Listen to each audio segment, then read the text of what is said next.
Hello, everybody, and welcome back to a delayed version of Fandom Fridays. Why? Well, I had some important things to do yesterday. His mother wanted to go out and have a whole day's worth of fun with him, including going to work out and shopping. Well, Trixie, I was about to put it in a different way, but yes, I was kind of busy yesterday. But I tried to make sure that I could keep everything on schedule. Heck, I've been trying to fix up a good schedule for Luniverse for the past few months now.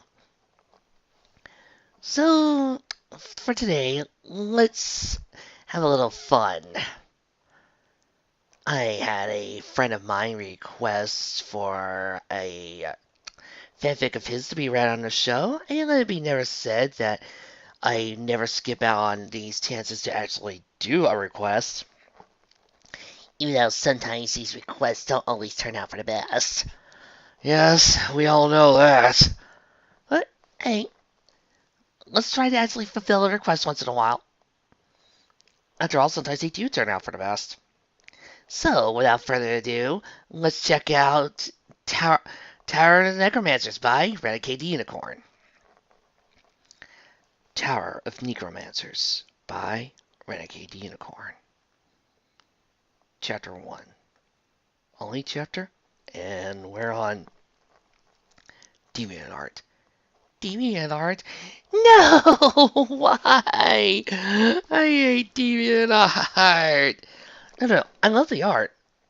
But reading fanfics on Deviant Art is the equivalent of taking a long pole and stabbing your eyes out with it.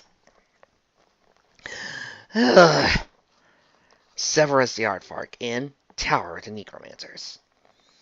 Know, princes of the earth, and 1,000 years before the earth froze over were great seeds of ice in humanity spread across the four corners.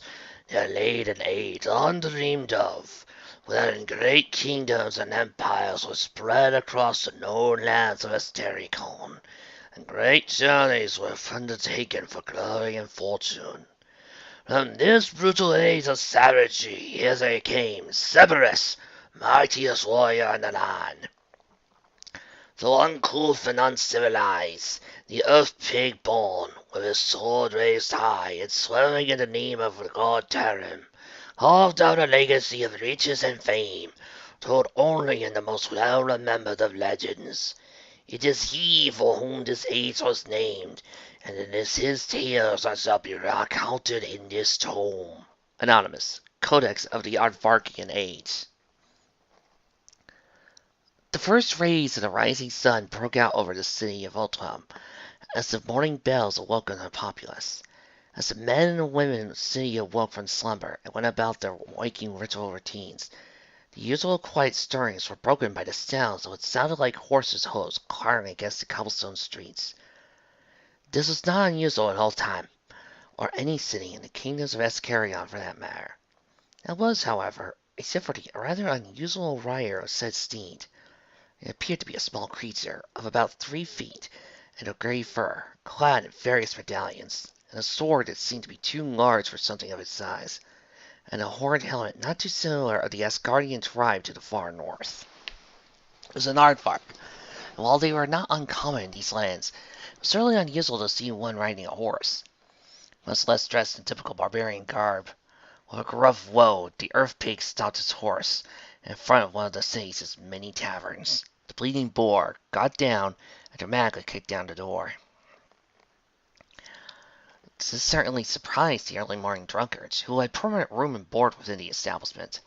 He had just risen out of bed and entered the bar proper for their morning meal. Alcohol, and usually whatever food the bar made. A halfly woman named Baxterius had prepared in a hurry. Severus sat at the bar, muttered a simple "Maid."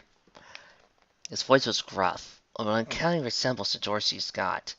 Not that anyone on Ascarion, not even Severus himself, knew who that was. Max Terrace, a redhead dressed in a low-cut tunic that appeared to show off her ample cleavage, retrieved a drink, slamming down the wooden mug in front of the bored-looking Severus.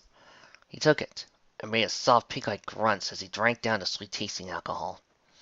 Tossing the mug on the floor, where it shattered to pieces, Cerberus muttered a single word. More!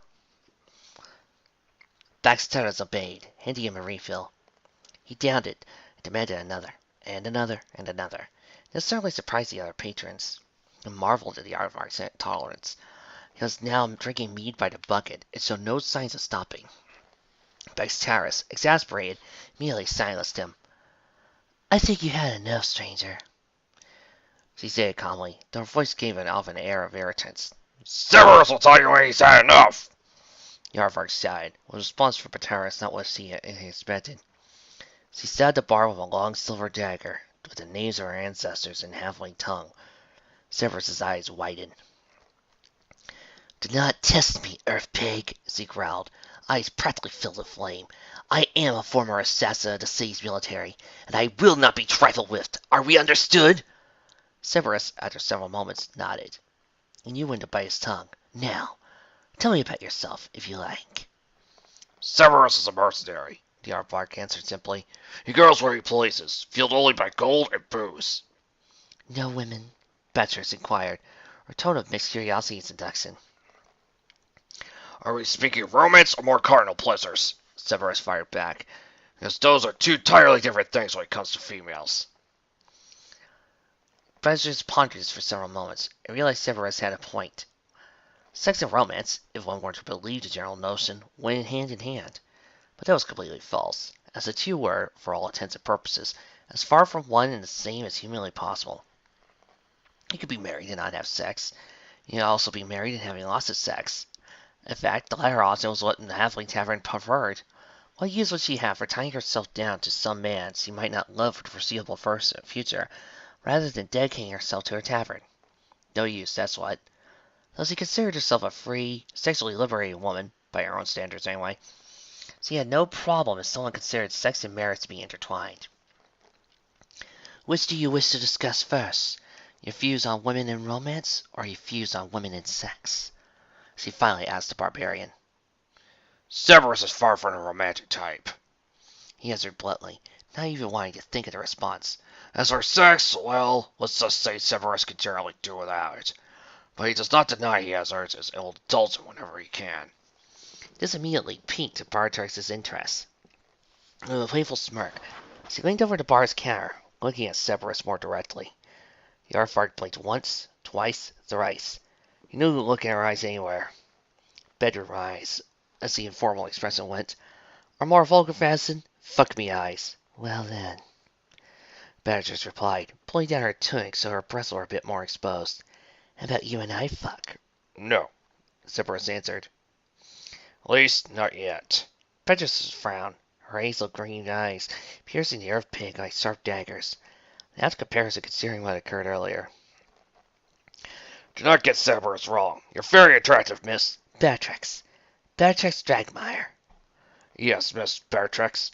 Cerberus finds you attractive. He does. But Cerebus is not here to fuck your brain out. He is here for work.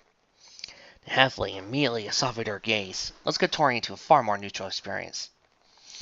How about this, barbarian? I will tell you of our local troubles, and once your task is completed, you'll give me the time of my life in the bedroom, Beatrix offered. That's fair. Cerberus agreed, as Beatrix gave him another mug of mead, this time without the aardvark barking for it, as he had done when he first entered the tavern.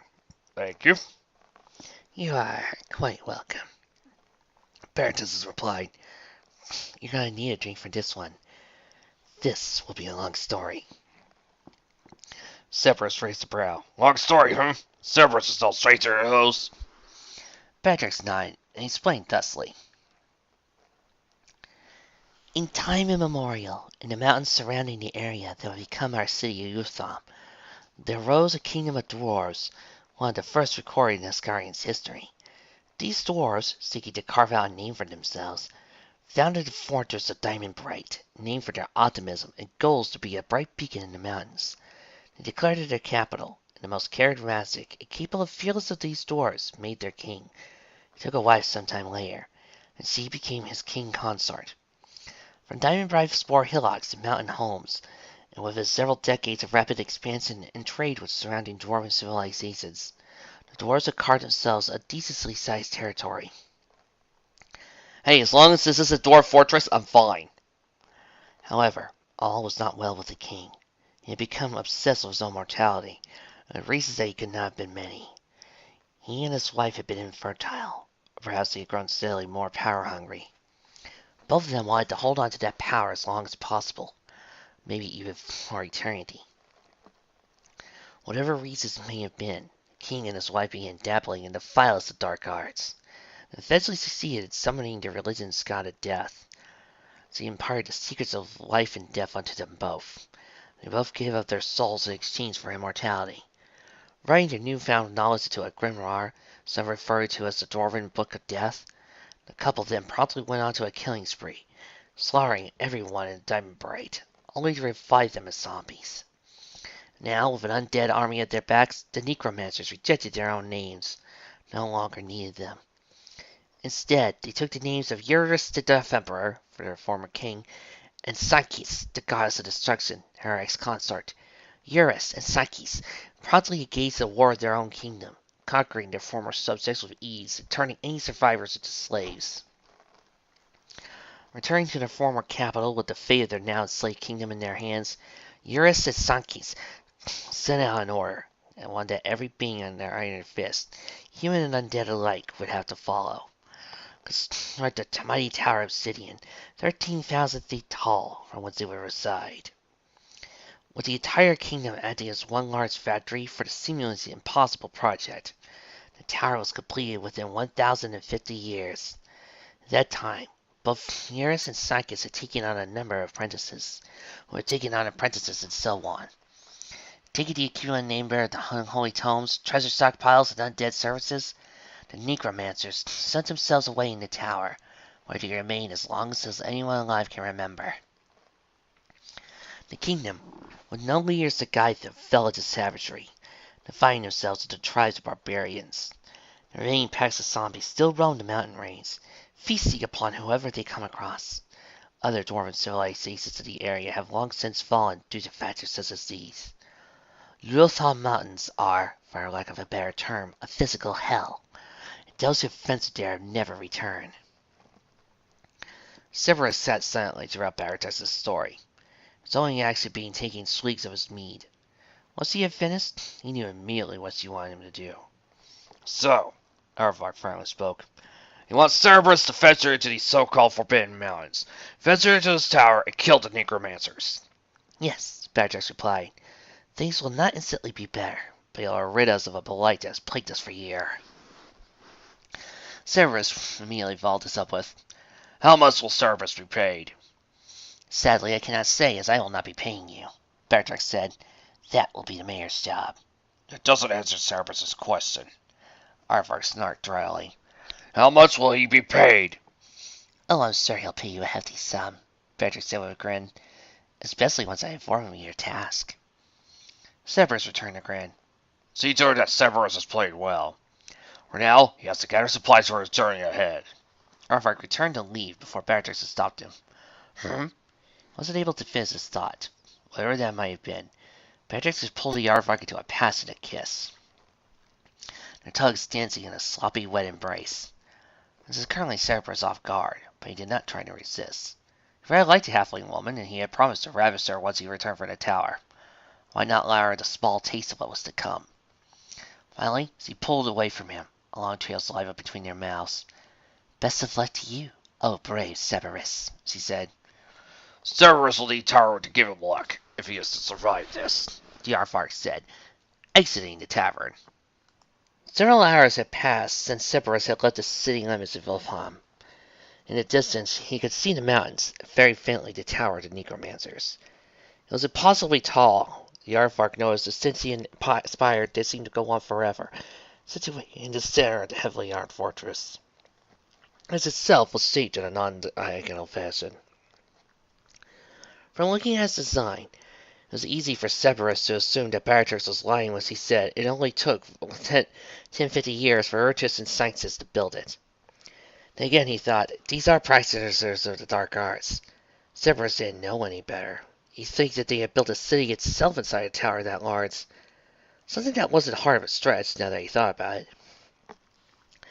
Cerberus' brain immediately thought of Paratus' final words to him before he had started his trek. A rather straightforward, if slightly ominous warning. Whatever you do, Cerberus, do not read of any of the books that the Necromancers have stored within the tower. They contain the secrets of life and death, things no mortal is meant to know. If you choose to ignore my advice and give in to temptation, then you'll instantly become immortal upon reading them. But at a price, you'll be driven mad and overcome by your deepest, darkest traits, seeking nothing but power and the elimination of non-immortal beings. Cerberus scoffed as Paratus' voice continued to echo in his head. He couldn't ignore her, but not for the sake of succumbing to necromancy. As much as he would like to be immortal, godlike abilities to resurrect the dead and kill whoever displeased him, Cerberus was distrustful of magic to a degree. Why shouldn't he have been? Magic was, as a rule, drawing on the eldritch forces that lurked beneath the earthly plane of existence, and therefore had an inherently dark and dangerous nature, no matter what his good intentions and motivations had been behind using it. Magic at Ascarion was never to be trusted as far as Cerberus was concerned. This he knew, what was partly drove him to complete his task. He wouldn't let these necromancers live, not out of the goodness of his heart. Cerberus was not one who had a so-called moral compass. One was traveling a mercenary barbarian. One didn't need civilization's stupid rules. But because these creatures were warlocks, Tarim did not trust warlocks, as Cerebus knew very well. It was only a little while later before Cerberus reached the foot of the mountain range, as his steed slowly began clip-clonking along the pathway towards the tower. All seemed well, at least for a time. The silence was immediately broken by the sounds of movement from nearby. Cerberus drawing his sword. A figure shambled from the bend, its skin gray and lifeless. It wore a rather simple chainmail armor, and had been a mighty warrior that had served Eurytus and Sancus in life and again in death. Charged forward, striking the forelegs of Cerberus' steed, knocking the aardvark backwards onto the ground. As the horse lay bleeding heavily on the ground, its last breath drawing ever closer, Cerberus blocked the zombie's next strike before chopping off its hand that held his cadaverous opponent's weapon. Incensed at the loss of its arm, the zombie warrior lurched at Cerberus, its other hand making a grabbing motion with its mouth open, leaving an inner indication of what it was intending. Immediately, Cerberus leaped at the corpse before severing the remaining arm and slashing at its neck. The zombie's head flying off and landing on the ground. His opponent defeated, Cerberus turned to look at the horse. Like a scarlet liquid spreading onto the ground. It would be no use trying to heal its wounds. With a heavy amount Cerberus lost, veins, and likely the arteries had been sliced open. Such a pity, The aardvark muttered disappointed. Cerebus will have to simply walk back to Elfam. The undead will devour the beast to burn him by then. He had not walked more than several miles when yet another figure, or rather 5, had appeared. Unlike the zombie from before, these creatures are living flesh, their skin a deep shade of brass from exposure to the sun. They were diminutive, around a foot taller than Cerberus, and were clothed in nothing but furs. All of them had long, luxurious beards that were the color of autumn leaves, and wielded crude swords and axes. It does not take a scholar to figure out that these were dwarves, Cerberus observed. In fact, these must be the same primitive dwarves that the halfling once was referring to. Brothers, do you see what I see? The lead dwarf asked in broken dwarven dialect that Cerberus did not recognize. An earth pig dressed as the ancient ones were. The second dwarf replied. Exactly. The third one piped up. What's how we doing that? The fourth and fifth dwarves pondered. For a time, the dwarves stood there and pondered. Cerberus stared at them flatly, wondering if these dwarves were the feared tribals Bartus had described them as. It did not matter. He had to strike now that they weren't expecting it. With a loud cry of "Tarim!" Cerberus drove his sword into his leader's back. The blade sticking out of the dwarf's stomach, silver coloration tight in blood. With a grunt, Cerberus pulled his blade from the corpse. He turned to the rest of the dwarves who were caught off guard from what had just occurred. His blade clashing with those of his primitive foes, Cerberus was able to break their weapons with ease. Now only armed with their bare fists, the dwarves still found themselves outmatched. The aardvark chopping off their limbs. Now bleeding just as Cerberus' horse did, the dwarves were not giving up just yet, intending to bite Cerberus. However, unfortunately, they did not get the chance to. The barbarian beheaded them each in quick succession. Cerebus trudged on, his goal to the tower stronger than ever. Several hours, and many hordes of zombies and barbarian dwarves later, Cerebus stood at the entrance to the tower. From his perspective, it was even more gargantuan than afar. Its godlike heights more appealing than up close. An octagonal fortress that acted as its base was plated with silver and black. The square doors bearing a inscription, "I am the way into the city of woe. I am the way to a forsaken people. I am the way to eternal sorrow. Sacred justice moved my architect. I was raised here by divine omnipotence, primordial love, and ultimate intellect. Only those elements time cannot wear. Were before me, beyond time I stand. Abandon all hope, ye who enter here." Severus was far from an intellectual sort. He did not understand this poem, if one could call that, meant. Whatever that last line, it was, through decades, if not centuries of premeditation, transformed into a generic warning for whomever read it to turn back now or never return. Then again, none in this carrion knew who Dante Alighieri was, nor why that warning was created in the first place. Especially not Cerberus. Anyway, well, where was I? Ah, yes, the tower. It appeared to be unguarded. So Cerberus would have an easy time for getting in, if not for his height and the massive scale of the doors, which were beyond too large for them to be easily pushed. Furthermore, the sheer size of the tower couldn't provide the alternative of getting in through the windows. So, Cerberus muttered irritably, how in the ever living fuck is Cerberus gonna get in? With no other choice, the artifact sat in front of the tower's doors and thought, and thought, and thought. Enough time had passed so that day transisted into night. Cerberus had made a small fire by then, roasting small ruins over it. The Earth Pig did not notice that a small pack of zombies was drawing near, the glow of the fire having attracted them, the glowing shadows making their presence known to him. Cerberus immediately sprang forward, his sword drawn. As he was about to start cutting down the cadavers, the wheels of his brain began to grow once more. He came up with an idea, one that would solve the problem of getting into the tower and killing the zombies. Pressing himself against the doors, Cerberus waited for the zombies to come towards him. As he did, the corpses sandaled straight into the fire, setting themselves alight. It was exactly what Cerberus was counting on. As they continued making their way towards their prey, Cerberus jumped out of their path, causing the zombies to slam themselves to the doors, setting them on fire. The Aardvark watched all this play out before him, smoldering corpses eventually burning into a crisp. Better yet, the doorway was now open, allowing him entry. The hallway led to the rest of the tower was bare, all lights being those on the torches on the wall. Carving of the tower's long and storied history adorned them. Gruesome caricatures of zombies and dwarven slaves carrying bricks of obsidian. What Cerberus noted was eerily similar to the Semites who were bound to their masters in Stygia. They who worshipped the god of many names. Elohim, El Shaddai, Yahweh, the great I Am. Cerberus' stream of conscious ponderings on the name of a god who was intangible, all-impotent, and all-seeing, as all gods were. Cerberus' own deity of worship, Terram, was such an example. It was erected by a spire, about the size of a grizzly bear. Dropping from the ceiling, it was covered in brown fur, save Black Orr staring hungrily at the aardvark, his mandibles snapping open and shut, once, twice, thrice. Drawing his sword, Cerberus leapt at the spire, who responded to the aardvark's attempts to attack by shooting a stream of silken webbing at him. Fortunately for Cerberus, the webs barely missed him, and he landed on the arachnid's back. His blade raised, and a loud swish, the sword cleaved the spider's head in two.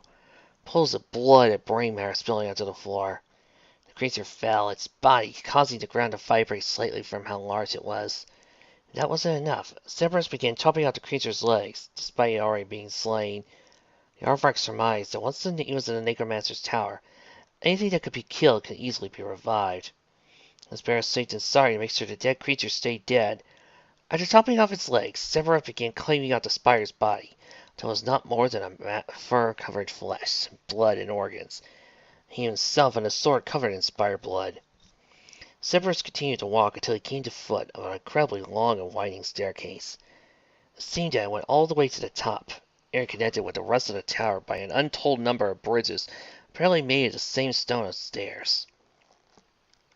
Realizing he was in for a very long, given his size, likely painful and exhausting, trek, Severus heaved his sword onto his back and began more walking.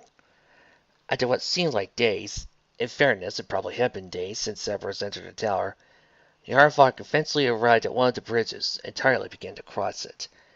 Standing at the entranceway into an unknown room, Cerebus drew his sword as though he were about to fight someone or something.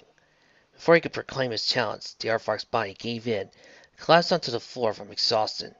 The sword flung out of his hand, loudly clattering as it did so. From out the doorway, a feminine shout creeped over to the Arvok's poor form, dragged him inside. Severus woke up some time later to find several things. Kneeling down, he was lying on a soft bed. His sword, helmet, and medallions were gone, and that mysterious young woman was cleaning the spider blood from his fur with warm water, giving off a terrible stench that caused the Aardvark to nearly vomit. The woman in question appeared in her late teens, with incredibly pale skin and icy blue eyes. Her hair was long, the color dark as midnight, red tips of ends of each lock. She was dressed in a low-cut, revealing black coat, her massive breasts seemingly not able to burst out from the seams. Though Cerberus could not see it, she wore fishnet stockings and high-heeled shoes under the cloak. The woman gave a small smile, teeth seemingly perfect and white as pearls. However, Cerberus noticed something unusual. Fangs. The Aardvark immediately realized this woman was not only a witch, but a vampire witch. "Ah, I see you're awake," she said. "Feeling better?" Do not try to slay Cerebus, witch, the Aardvark growled, slapping the cloth woman as he was cleaning his fur out of his hand, much to her annoyance. That's exactly what you're trying to do. "Let me guess. You think I'm trying to seduce you, hoping to turn you into a vampire, attempting to kill you and transform you into an undead servant. What's the combination of all three?" she said dryly. How's your guess? Cerberus asked in an equally dry tone. "Friend, I'm 1,700 years old. I have seen many things, and I know exactly what you are. Used to be an adventurer myself," the woman said. "Let me guess. You come here in an attempt to slay each and every necromancer in the tower." Exactly, said Cerberus. Seen your experiences before? "Not experienced myself, but I've seen it time and time again," the woman explained. "Those who come here tend to get themselves killed or fall victim to the promise of immortality that necromancy entails." Were you one of these sorts? Cerberus asked. "No, and I don't wish I was. I came to this place many centuries ago because I felt like I was an outcast. You see, Aardvark, I was transformed into a vampire when I was 17 immortal years. As such, I was nearly killed by a time of opportunistic hunters, so I was forced to travel across the Scarion. Not only that, but I was born a witch." Cerberus let this information sink into his head, his mood turning from one of murderous rage to horrid sympathy.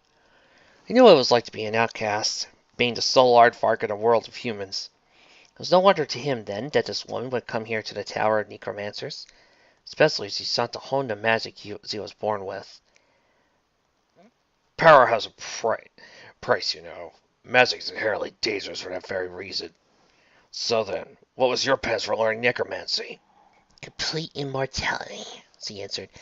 "I cannot die. I am unable to die. Believe me, Aardvark, I have tried every method you can name, and I come out no worse for wear. The fairy stories you've been told in your youth are a lie. There's no fun or benefits to immortality. I've outlived everyone I cared about. These damned necromancers are both my blessings and curses. Though I practice it myself, I'll admit. It is their fault I am like this nonetheless.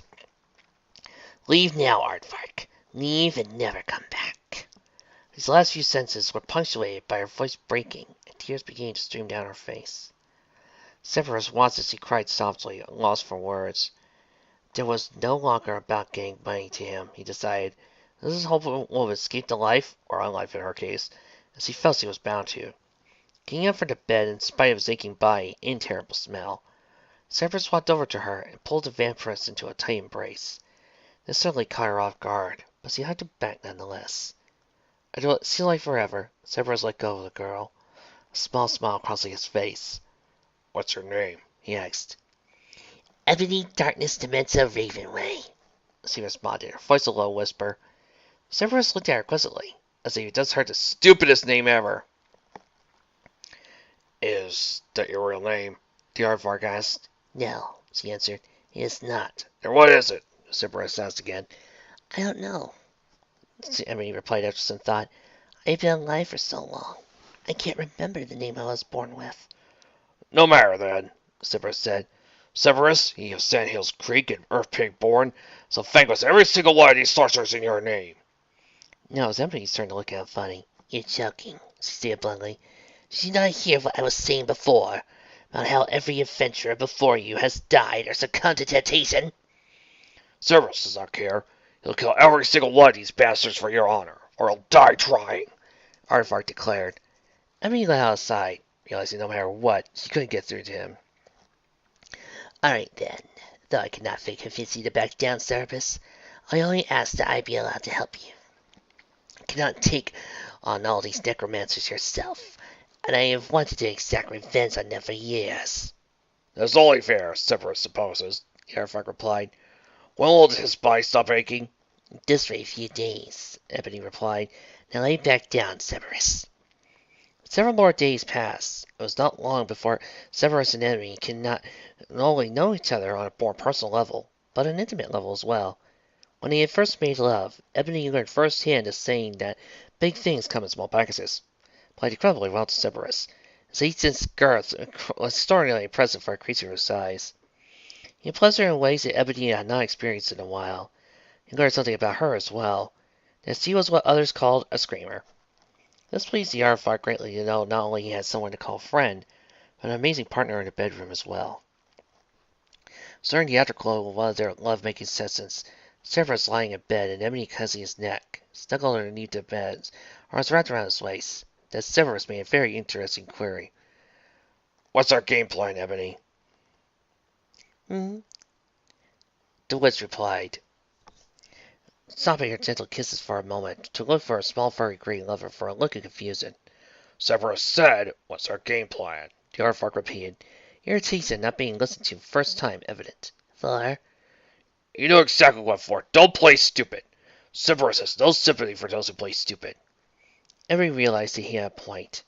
He had no sort of plan when he could speak of when it came to killing the many, many necromancers that inhabited the tower, especially not Eratus and Sancus.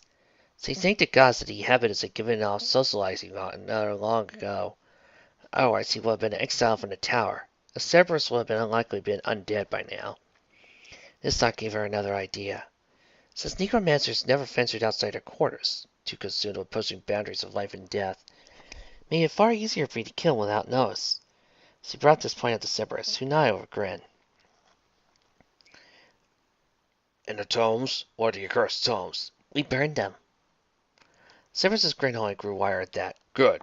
We map out the tower's layout. When that's done, we begin the elimination of these dark blights for the invasive Iscarian. But for now, she purred, we make love. And make love they did. Several more days passed, and Ebony had crafted an intricately detailed map of the tower, listing the locations by each and every room in it, locations of various tomes, and more importantly, the throne rooms of Eurytus and Sancus. Clovis is bared, Cerberus muttered, astonished at the tower's sheer size. Cerberus's predictions are correct. An entire city can fit into this tower. Several cities, actually, Ebony replied. This tower has a lot of space. But Clovis' sweaty, work-covered, hairy ballsack, the Aardvark muttered, his eyes down the sides of the air plates. How in Terran's name are we going to clear this tower without taking ages? Ebony rolled her eyes. Hello, vampire, power flight. Cerberus looked instantly was surprised at the tower's side, following amusement at Ebony's sarcasm. Cerberus is stupid, you know. I know, Ebony replied, a big shitty grin on her face as he reached over and playfully booted Cerberus' snout. Boop! Aardvark narrowed his eyes, drawing his sword slowly. Not funny. Now, I say we slaughter every one of these undead fucks. President is good, company is good, of course. Ebony snorted at the comment. Of course. Hop on. She turned back home, playfully wiggling her butt in a mock salad gesture. Cerberus hopped onto her back, small legs wrapped around her waist, his hand gripping her breasts. Ebony took notice of that and let out a soft moan. Cerberus rolled his own eyes now and muttered, Just fly, woman! What's the magic word? Ebony purred. Please. Good boy, Ebony said before flying off. Drawing his sword, Cerberus let out a mild bite cry of "Tarim!" Before long, they were slaughtering the hordes of zombies that roamed the tower. Harvog's blade slicing through the mountains of gray, decayed flesh. Using the map that Ebony had sketched out, the two were able to find various necromancers and eliminate them with relative ease. Even more days seemed to pass like hours, and eventually almost every single necromancer, aside from the three, were dead. Those three were Ebony, the obvious exception, Eurydice and Sancus. Cerberus and his female companion were ready. Flying to the topmost level of the tower, the artifact was greeted by a horrifying sight. The top level of the tower, which served as the throne room for the former Dwarven king and his wife, was a foul, decrepit place. It was dismal, lit only by a few candles. Eurydice and Sanctus' thrones were made of a glowing blue metal, one that Cerberus only heard of in legends, adamantine. It was rumored that the metal, an extremely rare occurrence, was located deep beneath the earth, and acted as a boundary between the earth and the eternal pits of hell. If one were foolish or ambitious enough to dig for it, they would risk opening an entrance to the underworld, and by extension being devoured alive by hordes of invading demons. It was an accomplishment, then, the artifact noted, that the metal itself stayed legendary.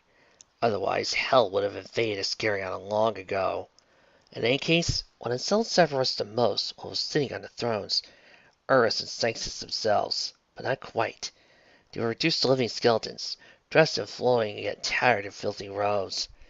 In front of them were a pair of silver cauldrons, engraved with the language of the gods, filled with strange green bubbling liquids. As Cerberus looked closely, he could see the twisted, screaming faces of whatever spirits the two liches were trying to summon. For that's what they were. That was their price for dabbling in such forbidden arts, stripped of flesh and blood and transformed to animate bone, the image of the god they made deal with in the first place.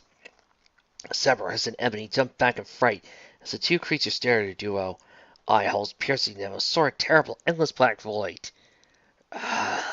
Greetings, Urtus greeted, his voice cold and hollow with a false reassuring tone. You must be another of those adventurers. Yeah, Cerberus said dryly. I've been sent by the people of Earthhelm to fragment the tower of your vile maxes.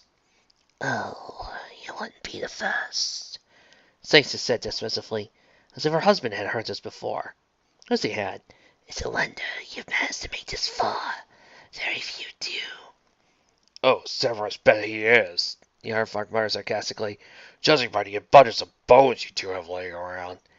Oh, yes, those, Arthur muttered. I knew we should have cleaned this place up sooner or later. Husband, scolded Sancus, you're getting distracted. This aardvark and this traitor. She then pointed a finger at Ebony. Are trying to kill us. Ebony glared at her response. Me, a traitor? You're shitting me, right? It's because of you I can't die. It's because of you I am immortal. It's because of you I am cursed. Sanctus stared at Ebony, rather confused. Cursed, my child. You should be thrilled that you are completely immune to death of any form. All of us have been blessed with the gifts from the gods. Everyone is dead, Ebony said flatly. Everyone is dead, Ebony replied slowly. All the other necromancers, aside from me and you two, are dead. Well, you two are about to be added at last. Any last words? Most necromancers at this point would have been filled with rage, hatred. All their hard work destroyed by the hands of a small bipedal great aardvark. And a traitorous vampire. Ursus and Sanctus, however, were not most necromancers. They had long since been disconnected from the human emotions, as they had been before they even became necromancers. So the reaction was a resounding "eh" from the both of them. Well, Urtus said, I was hoping to stall off killing you with our conversation, Aardvark, but I have no choice to fight you. Cerberus immediately did a double take. Wait, let Cerberus get this straight. You were trying to stall him? Of course, Urtus said. My wife and I used to be the typical evil necromancers. But in a few hundred years, that act has become very stale, so we decided to take a more, shall we say, relaxed approach to life. Yes, Sanctus says he casually began to create several skeleton warriors. Believe us, killing you would be beyond too easy. Where's the fun in that? In all honesty, having a chat with you would have been pleasant. We haven't had company in so long. Well, living company anyway. It's not too late, Aardvark. Ernest offered a cup of tea to Cerberus. Let's drink. Sit. Have a chat. Cerberus promptly threw his sword at said cup, shattering and spilling the tea to the floor. I liked that cup, Aardvark. I really did. The skeleton dwarf muttered, beginning to conjure up more bone warriors just as his wife was.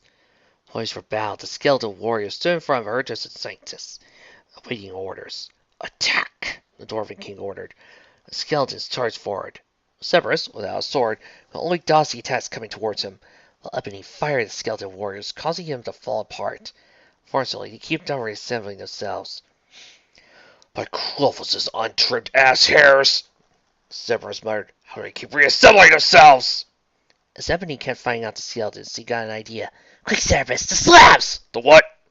Cerberus shouted over to commotion as he surged through the undead army to retrieve his sword. The slabs! Ebony replied. They are the sources of Eris's and Sykes' power. If you can destroy them, they'll die.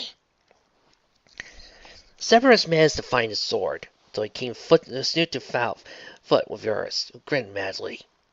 Good. Hello, little Aardvark.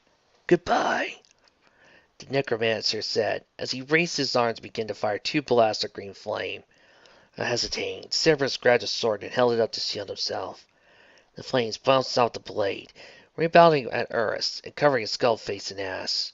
Cycus and her raids came roaring at the Aardvark, but Cerberus struck her with the sword, knocking her back. He began scouring the bookshelves, dodging blasts from the two necromancers all the while. Eventually, he came across two slabs made of a smooth, unearthly rock, carved with the language of the gods. He heard faint voices chanting to read them, to gain the secrets of life and undeath. But Cerberus refused, muttering prayers to tire him. He thrust his sword into the slabs, shattering them, causing Eris's senses to explode in tiny white light. Cerberus could faintly hear them whisper, "Thank you. You have freed us from our curses." When all was said and done, Ebony and Cerberus walked out of the throne room, which was now covered in dust piles that were once skeletons.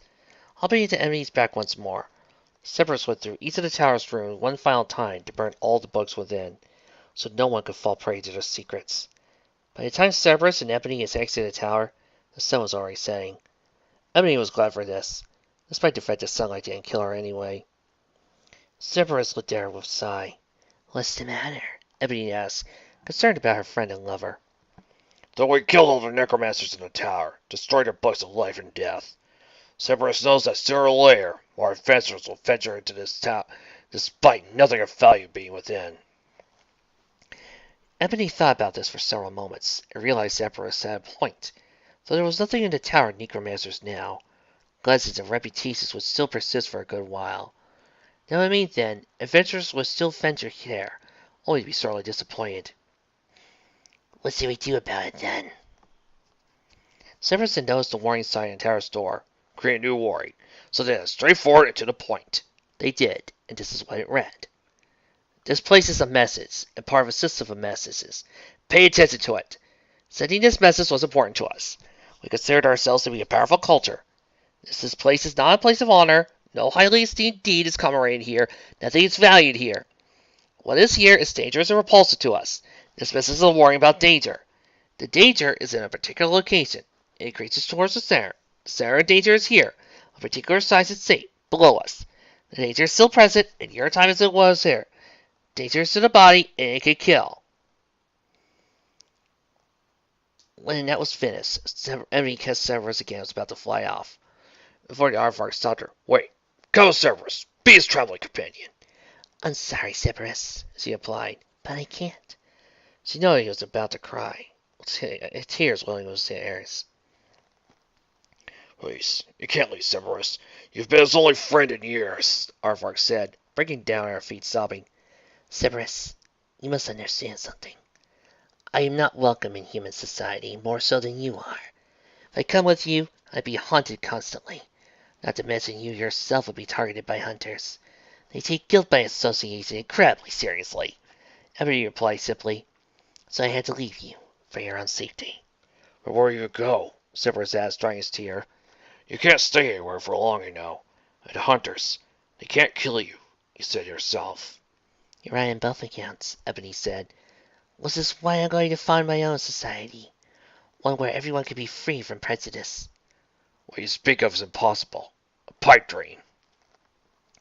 Nothing's impossible, Cerberus, as long as you work for it, Ebony said, before whispering 3 words that sent Cerberus to shock. I love you.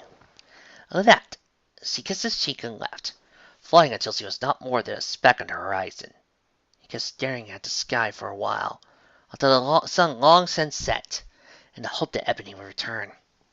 When that did not happen, he began his long trek back to Jotunheim, where a grand feast and a lustful backdress were waiting for him. Cerberus noted that the food did not taste as good, or the sex with Backtracks was not as pleasurable without Ebony there with him. He remedied this by getting incredibly hammered. Even that didn't feel as good. The next morning, as the sun rose over the horizon, Cerberus got drunkenly onto his new horse and wandered far away from the city of Jotunheim, towards his next adventure. Well, this Vic, from what I remember that one issue of Cerberus that I did read, yeah, messes up with the story and the characters perfectly. There were some good deconstructions, some good unexpected twists and turns, and it did feel like a good, simple adventure story. Although, nice, short, sweet, and something that does help set the weekend off, even if it was delayed by a day. That was one down, thousands more to go. See ya next time.